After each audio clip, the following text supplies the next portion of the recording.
Okay, let's do some more examples. What if I look at the region under the first, so this is a graph of y equals sine x, you know what it looks like. What if I look at this region under this first arch, I guess I would call it, the first arch of y equals sine x. That goes from 0 to over to pi is where it's 0 again. Let's revolve it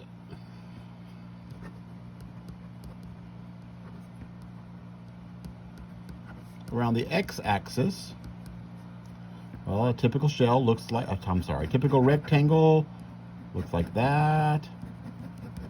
Around the x-axis, let me imagine what that would be. That would be a disk. So the volume of that's pi times the radius squared. The radius is the sine of x, and that would give me sine squared x, times the height of that cylinder, which is dx, and I would integrate that from 0 to pi. That's from last week. That's not new. Here's the new part. What if I want to revolve that about the y-axis?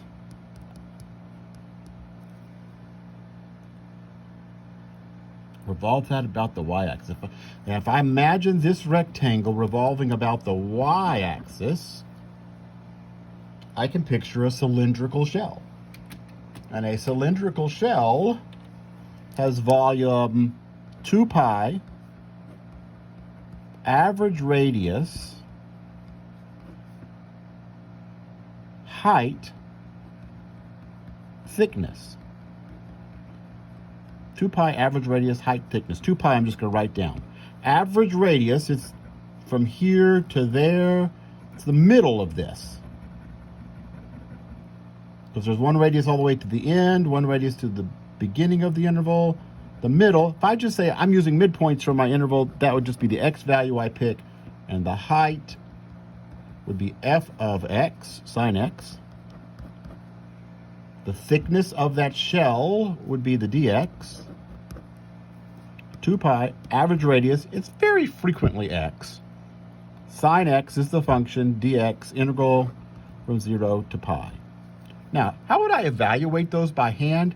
This one, I would actually need to use the formula that sine squared x is 1 minus the cosine of 2x over 2.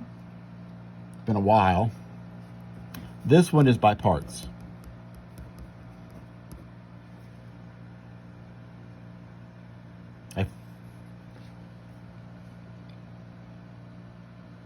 Okay, let's do one more example or two.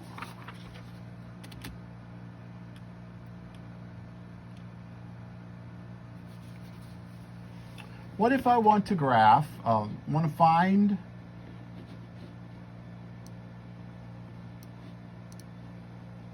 the region enclosed by y equals 1 over x and y equals, I can't find my paper.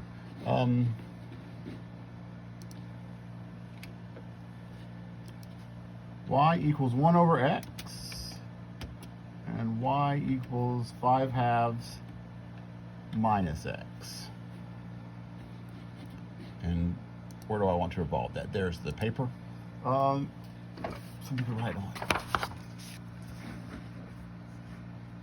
So region bounded by those two graphs. Y equals 1 over x looks like this, let's say.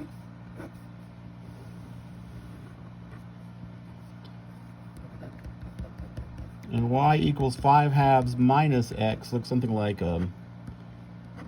that.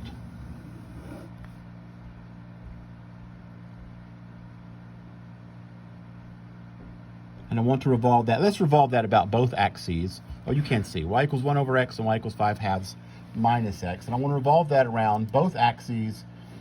Let's see what I get. Around the x-axis, typical rectangle looks like this.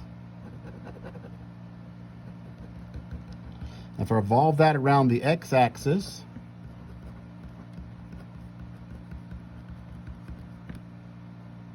it looks like I get a washer if I take that region and revolve it around the x-axis, a real thin disc with a hole in the middle. It's a washer. And so the volume of a washer is pi times outer radius squared. The outer radius is from here, from the center of revolution, out to there. That's the line. 5/2 minus x squared. Minus inner radius squared. The inner radius, that function, 1 over x squared dx. Be careful. I warned you about this last week. Don't subtract the radiuses and then square. Square each of them. Outer radius squared minus inner radius squared dx. Integral from, oh my goodness, where do they intersect?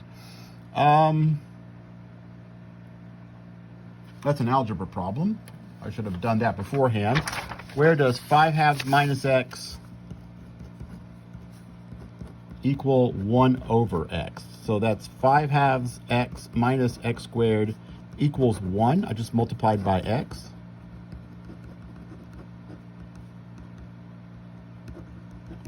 And let me use software really quick. That's at x equals 1/2 and x equals 2. So this goes from 1/2 to 2. About the y-axis, it's going to be a cylindrical shell.